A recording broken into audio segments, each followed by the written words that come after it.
बिस्मिल्लाहिर्रहमानिर्रहीम। अस्सलाम वालेकुम नाज़रीन, आप यूट्यूब चैनल देख रहे हैं, मैं इमरान खान हूँ। सबसे पहले आज़ाद कश्मीर के मामले पे बात कर लेते हैं। तो मामला तो जुम का तू है। मिलिट्री एस्टेब्लिशमेंट अब पूरी तरह से कुचलना चाहती है वो इस तहरीक को। अवामी joint action committee Azad Kashmir की वो पहली तहरीक है जिसने पाकिस्तान की मिलिट्री एस्टेब्लिशमेंट को चैलेंज किया और उन चीज़ों के बारे में बातचीत की जिनके बारे में माजी में कोई बात नहीं करता था। इन्होंने पहली मरतबा जमहूरी हकूक़ मांगे हैं। इससे पहले लोग एहतजाज करते थे, कभी आटा मांग लिया, कभी बिजली मांग ली, कभी कोई और चीज़ मांग ली, कभी कोई सड़क मांग ली, कभी कोई हक मांग लिया छोटा मोटा, लेकिन जमहूरी हक कभी भी आज़ाद कश्मीर के लोगों ने नहीं मांगा था।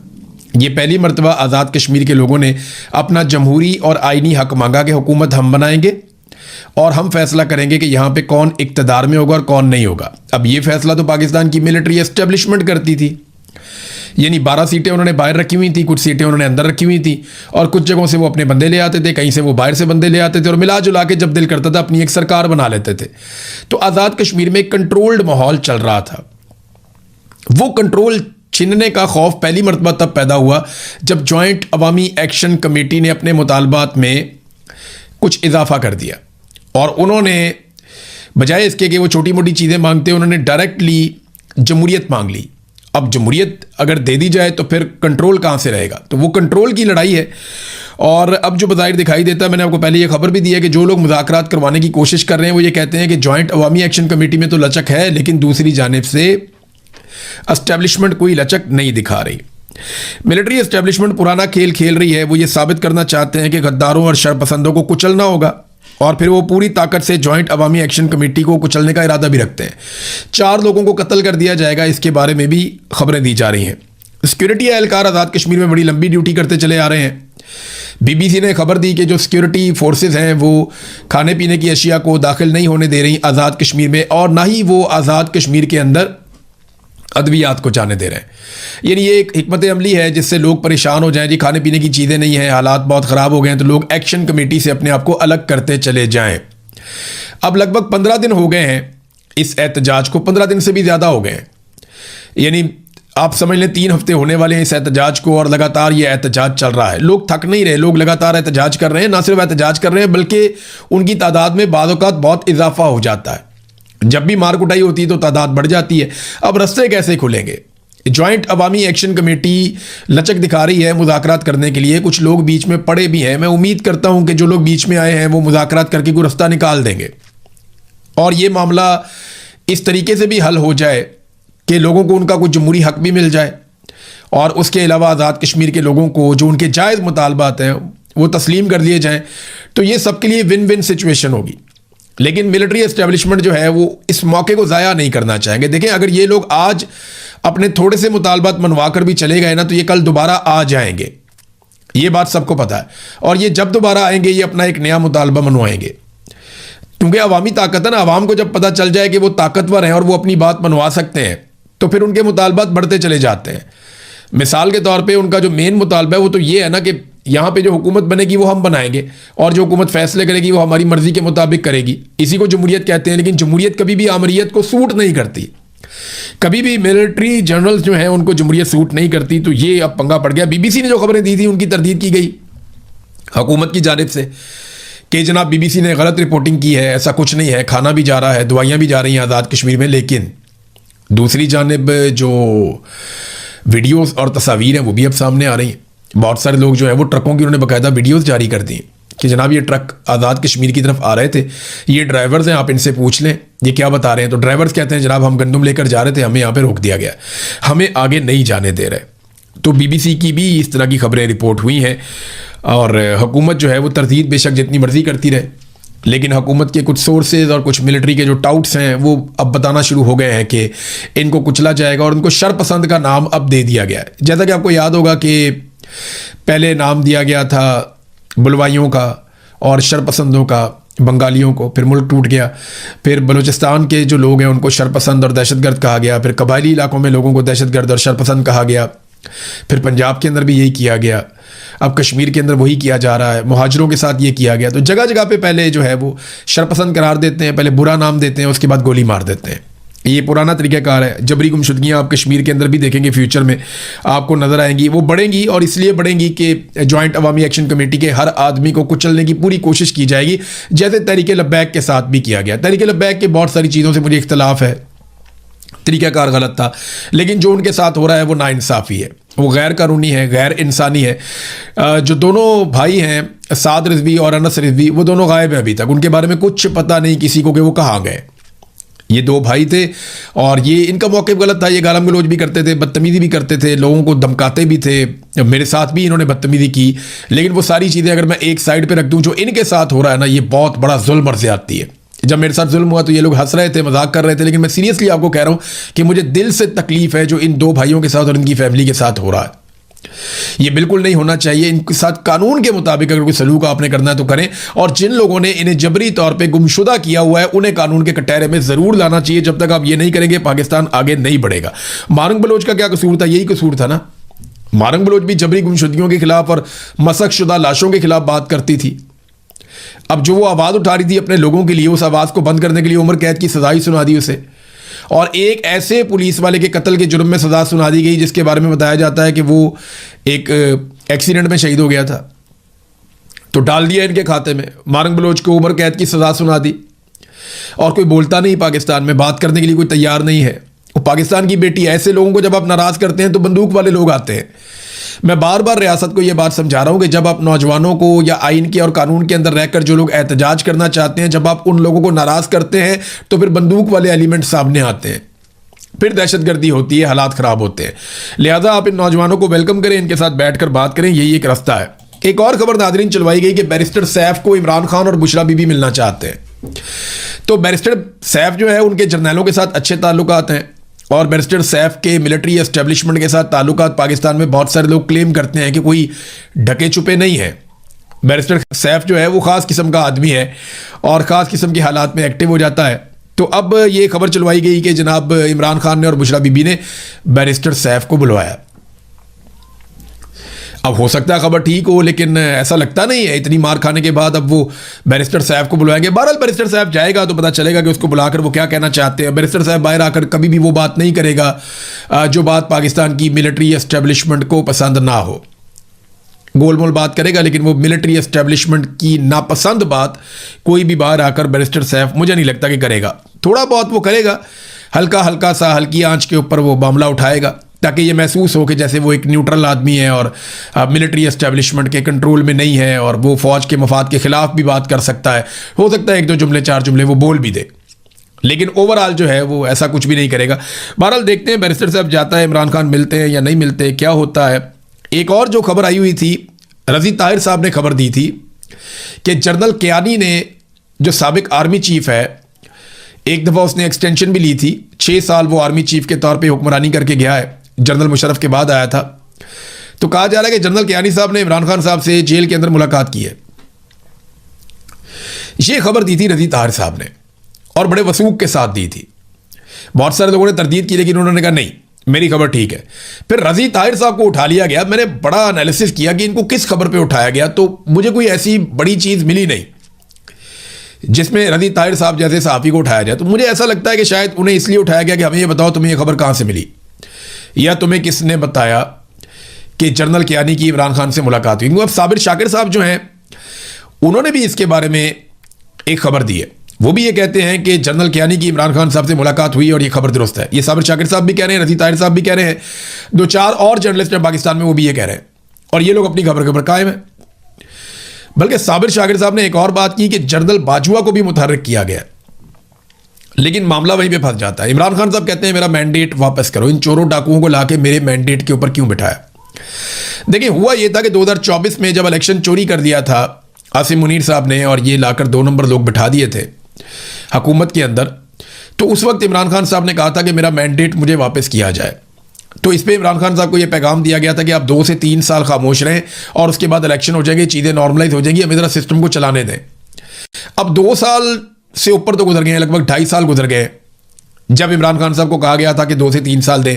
2.5 साल गुजर गए, पीछे 6 महीने रह गए हैं। अगर 6 महीने बाद भी इमरान खान को इलेक्शन दिया जाए तो इमरान खान साहब के लिए ये कोई घाटे का सौदा नहीं है। तो जनरल बाजवा के बारे में कहा जा रहा है कि वो भी एक्टिवेट हुए हैं। वैसे माजी में जनरल बाजवा ने बाहर काफ़ी मुलाकातें की हैं। अभी साबिर शाकिर साहब कह रहे हैं कि वो अभी भी ट्रैवल करते हैं। जो उनकी सेहत के बारे में खबरें हैं वो दुरुस्त नहीं हैं, और उन्होंने ये क्लेम किया कि जनरल बाजवा और जनरल कियानी, अशफाक परवेज़ कियानी, ये दोनों कहा जाता है कि दोनों मुतहर्रिक हैं और कोशिश कर रहे हैं कि किसी तरह इमरान खान साहब को मना के कोई रास्ता निकाल लें। कुछ ओवरसीज पाकिस्तानी भी ये कोशिश करते रहते हैं, कुछ पाकिस्तान के अंदर लोग हैं वो भी जोर लगाते रहते हैं, लेकिन इमरान खान साहब का ना मौक़िफ़ बड़ा उसूली और कानूनी है। वो ये कहते हैं जी आपने गैर कानूनी केसेस बनाए हुए, ये तो ख़त्म करें आप। दूसरा वो ये कहते हैं मेरा मैंडेट मुझे वापस करें, अगर मैंडेट वापस नहीं करना तो मुझे इलेक्शन की डेट आप दें और हमें पूरा मौका दें जाके हम अपना इलेक्शन लड़ें और इलेक्शन के अंदर जाकर मुकाबला करें। मुझे नहीं लगता कि आसिम मुनीर साहब ये होने देंगे, ये उनसे करवाना पड़ेगा। अब चाहे अंदर से लोग करवाएं चाहे बाहर से लोग करवाएं, ये आसिम मुनीर साहब से करवाना पड़ेगा, क्योंकि वो बहुत कंफर्टेबल हैं शहबाज शरीफ के साथ, आसिफ जरदारी के साथ, बिलावल के साथ, नवाज शरीफ के साथ, मरियम के साथ। वो बहुत कंफर्टेबल हैं। छोटी मोटी अपोजिशन है वो भी आपस में ये मिलजुल के कर लेते हैं। तो आसिम मुनीर बहुत कंफर्टेबल है, लेकिन मामला यह है कि पाकिस्तान की इकोनॉमी कंफर्टेबल नहीं है, Pakistan as a country comfortable नहीं है। तो अगर पाकिस्तान को आपने बचाना है तो इस वक्त आपको एक सियासी इस्तेहकाम लाना पड़ेगा, और सियासी इस्तेहकाम तब तक नहीं आएगा जब तक कि आप इमरान खान साहब को जेल से बाहर नहीं निकालते। नाज़रीन, इससे पहले कि मैं अगली खबरों की तरफ जाऊं, मैंने आपको याद होगा कि एक एप्लीकेशन है टैप टैप सेंड, इसके बारे में आपको बताया था कि इसे ओवरसीज़ पाकिस्तानी इस्तेमाल कर सकते हैं अपना पैसा पाकिस्तान भिजवाने के लिए। तो आप इस एप्लीकेशन को इस्तेमाल करें और टैप टैप सेंड के ज़रिए से अपने पैसे आप पाकिस्तान भिजवाएं। आपके पैसे ज़रा जल्दी चले जाएंगे, आपकी जो कटौती है वो कम होगी। दूसरा, आपको जो है वो एक रिलायबल सोर्स है जिससे आपका पैसा पाकिस्तान चला जाएगा। और एक और चीज़ ये है कि अगर आप IRK का प्रोमो कोड इस्तेमाल करेंगे तो आपको एक बोनस भी मिल जाएगा अगर आप ये पैसा पहली मरतबा भेज रहे हैं तो मैं एक मरतबा फिर सिर्फ आपको याद दिला रहा था कि टैप टैप सेंड एप्लीकेशन है, इसके ज़रिए से पैसा आप पाकिस्तान भिजवा सकते हैं। अब नाजरीन आ जाएं अगली खबर की तरफ। अगली खबर जो है वो, एक तो मैं आपको दिखाऊंगा अयाज सादिक साहब का कारनामा। देखें, ये इस वक्त स्पीकर हैं कौमी असम्बली के, पहले भी रहे हैं, लेकिन जब ये अपोजिशन में आए थे तो ये फ़ौज को बुरा भला कह देते थे। इन्होंने आकर ये भी कह दिया कि आर्मी चीफ की टांगें कांप रही हैं, डरा हुआ बहुत परेशान है, और वो कहता है जनाब हमें वापस भिजवाने दें आप अभिनंदन को, वरना इंडिया हमारे ऊपर अटैक कर देगा। तो इंडिया अटैक कोई नहीं कर रहा था, ये बुज़दिल थे, डर गए थे। ये बात जो है वो उस वक्त आर्मी चीफ के बारे में कही थी मोहतरम अयाज सादिक साहब ने। अब वो अयाज सादिक साहब, क्योंकि उन्हें हुकूमत में बैठा दिया गया है, फॉर्म 47 दे दिया, वो अब बैठ के कहते हैं जी मैं किसी को फौज के खिलाफ बात ही नहीं करने दूंगा, मैं किसी को एक लफ्ज़ नहीं बोलने दूंगा। देखिए, मिलिट्री जर्नैल की गलत पॉलिसियों पे तनकीद करना सबका हक होता है।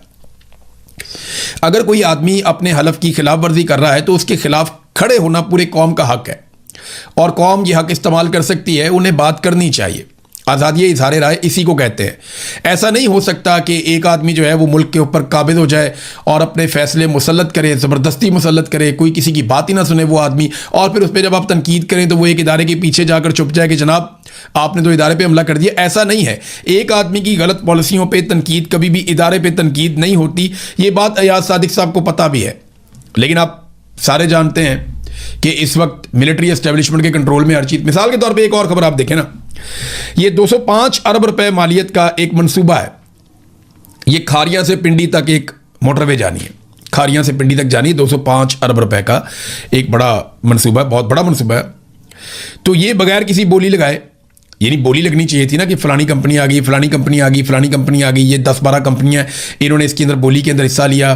जो बेहतर काम करेगा, जो ज़्यादा कम पैसों में काम करेगा, ज़्यादा अच्छी क्वालिटी का काम करेगा, उसको हम ये काम दे देंगे। नहीं, मौजूदा सरकार ने बगैर बोली लगाए फ़ौज का एक इदारा है जो फ़ौज के अंडर काम करता है, FWO यानी फ्रंटियर वर्क्स ऑर्गेनाइजेशन, उसको ये ठेका दे दिया डॉन अखबार के मुताबिक।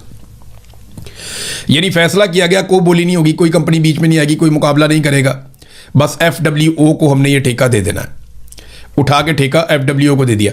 टैक्स इन्हें माफ़ हो जाते हैं, सहूलियात इन्हें हर तरह की मिल जाती हैं, ठेके इन्हें आराम से मिल जाते हैं, हर चीज़ इनकी फेवर में होती है, सिक्योरिटी ये अपनी खुद ही कर लेते हैं, कोई इनको बिल भेज नहीं सकता इनकी मर्ज़ी के ख़िलाफ़। तो कौन कारोबारी आदमी इनका मुकाबला करेगा? जो फ़ौज के ज़ेली इदारे हैं उनका कोई कर ही नहीं सकता, किसी का ये इख्तियार ही नहीं है, कोई नहीं कर सकता। तो पाकिस्तान के अंदर मुकाबले की फ़िज़ा ही ख़त्म कर दी गई है। यहाँ मुकाबला होना चाहिए था ना, अखबार में इश्तिहार आता, सारे लोग आते बैठते, मुख्तलिफ कंपनियाँ इसके अंदर अपनी बोलियाँ देती, पाकिस्तान के अंदर से, पाकिस्तान से बाहर से, फिर देखते कि कौन ये काम बेहतर कर सकता है, और फिर उसके नतीजे में एक शफाफ तरीके से ये टेंडर दिया जाता या ठेका दिया जाता। लेकिन ये खारियाँ पिंडी मोटरवे का जो ठेका है M13 का, ये बगैर बोली के FWO को देने का फैसला किया गया डॉन अखबार की खबर के मुताबिक। नादरीन, एक और खबर मेरे पास आई है, बल्कि पूरी दुनिया के अंदर ये खबर छपी है, और ये ज़रा खौफनाक चीज़ है। इसमें यह है कि ज़मीन पे 4 जगहों पे बहुत बड़े ज़लज़ले आए हैं एक ही दिन में। यानी नॉर्मली ऐसा नहीं होता, 1 या 2 ज़लज़ले आपके रिपोर्ट होते हैं जो बड़े ज़लज़ले, कभी ऐसा हो जाए, लेकिन यहाँ पे 4 ज़लज़ले एक ही दिन में आए हैं ज़मीन पर, और ये चारों बड़े ज़लज़ले थे, बहुत बड़ा नुकसान भी हुआ है। और ये ज़लज़ले जो है ना, अमेरिका जो कॉन्टिनेंट है वहाँ पे और जापान तक, ये वो रीजन है जहाँ पे ये ज़लज़ले आए हैं। इनमें 5.6 शिद्दत का ज़लज़ला जो है वो कैलिफोर्निया की एक वैली में आया। फिर उसके बाद शुमाली वेनेज़ुएला में लगातार 2 बहुत बड़े बड़े ज़लज़ले आए, जिनमें एक ज़लज़ला जो है वो 7.2 शिद्दत का था, और उसके सिर्फ 39 सेकंड के बाद उससे भी ज़्यादा शिद्दत यानी 7.5 शिद्दत का दूसरा ज़लज़ला भी वहाँ पे आ गया। और ये 2 ज़लज़ले बड़े खौफनाक वहाँ पे आए। और इसके बाद जापान का एक शहर है, उसके नज़दीक एक और ज़लज़ला आया 6.9 शिद्दत का समंदर के अंदर। तो इतने मुख्तसर वक्त में दुनिया भर में इस कदर शदीद ज़लज़लों का आना एक इंतहाई नायाब और ये गैर मामूली बात है, ये आम बात नहीं है। वेनेज़ुएला में जो 2 शदीद तरीन ज़लज़ले आए हैं, उनके बाद डोनाल्ड ट्रंप ने कहा कि अमेरिका अपनी इमदाद के लिए अपनी टीमें रवाना करेगा, और हमारे लोग तैयार हैं और हमारी टीमें भी तैयार हैं, वो वेनेज़ुएला में जाएंगी और लोगों की मदद करेंगी। इब्तदाई जो अंदाज़े हैं, जो अमेरिकी जियोलॉजिकल सर्वे है उसके अलग अलग अंदाजे हैं, उनके मुताबिक ज़लज़लों के नतीजे में जो लोग हलाक हो सकते हैं उनकी तादाद 10,000 से लेकर 1 लाख के दरमियान पहुंचने का खदशा है। यानी अभी इतनी तबाही है कि अभी कुछ समझ नहीं आ रही कि कितने लोग इसमें मारे गए हैं ज़लज़लों में। लेकिन वेनेज़ुएला में एक बहुत बड़ी तबाही हुई है। अब ये ज़लज़ले जो हैं वो कुदरती तौर पे आए हैं या किसी साइंसी अमल का नतीजा है, इसके बारे में हम कुछ कह नहीं सकते। लेकिन ये 4 बड़े ज़लज़ले एक साथ, जिनमें से 3 एक ही रीजन में आए हैं, एक ही बरे आज़म पे आए हैं, और एक ज़लज़ला उसके थोड़ा दूर जो है वो जापान में आया है। तो ये बड़ी खौफनाक सूरत हाल है। वेनेज़ुएला में अमेरिका बड़े अरसे से दाखिल होना चाहता है, अमेरिका ने उनका सदर भी उठा लिया था, और अब अगर वेनेज़ुएला में इतने बड़े पैमाने पे ज़लज़ले आए हैं तो बहुत बड़ी इमदादी कार्रवाइयाँ अमेरिका करेगा। तो सूरत हाल जो है वो अमेरिका की फेवर में ही जाएगी इस ज़लज़ले के बाद भी। लेकिन इंसानों का नुकसान बहुत बड़ा हुआ, 10,000 से 1 लाख के दरमियान जाँ बहक होने वालों की तादाद हो सकती है। नाज़रीन, आबनाए हुर्मुज़ में एक दफ़ा फिर फटा पड़ गया, और जो फटा है उसकी वजह क्या है? उसकी वजह जो सादी सादी है वो ये है कि अमेरिका ने एक और रास्ते से कोशिश की कि जहाज़ों को गुजारा जाए। यानी ईरान ने तो एक रास्ता बताया हुआ है ना कि आबनाए हुर्मुज़ में इस तरफ से आपने ईरान के करीब से होकर गुजर जाना है। फिर ईरान ने एक रास्ता और बनाया कि आप यहाँ से भी गुजर सकते हैं। आमदोरफ्त तेज़ करने के लिए ईरान अपने तरीके से चल रहा है और वो जहाज़ों को हिफाजत के साथ वहाँ से निकाल रहा है। लेकिन अमेरिका ने क्या किया कि बिल्कुल ओमान के करीब से जो जनूबी एरिया है आबनाए हुर्मुज़ का, वहाँ से उन्होंने एक रास्ता खुद बनाया और जहाज़ों को कहा कि तुम यहाँ से निकलो, ईरान से बात किए बगैर।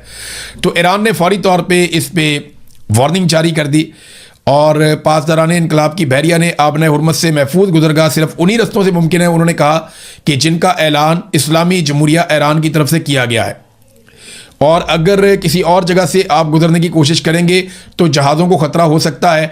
ईरान ने वार्निंग जारी की। उसके बाद जो 3 जहाज़ वहाँ से टैंकर्स गुजर रहे थे तेल लेकर, वो वापस चले गए। अब ये नाज़रीन सूरत हाल है आबनाए हुर्मुज़ में। तो अमेरिका और ईरान के बीच में बार बार पंगे हो जाते हैं छोटे मोटे, और ये अमेरिका ने एक एडवेंचर करने की कोशिश की है कि ईरान की पहुँच से बाहर अगर हम जहाज़ों को निकाल सकें।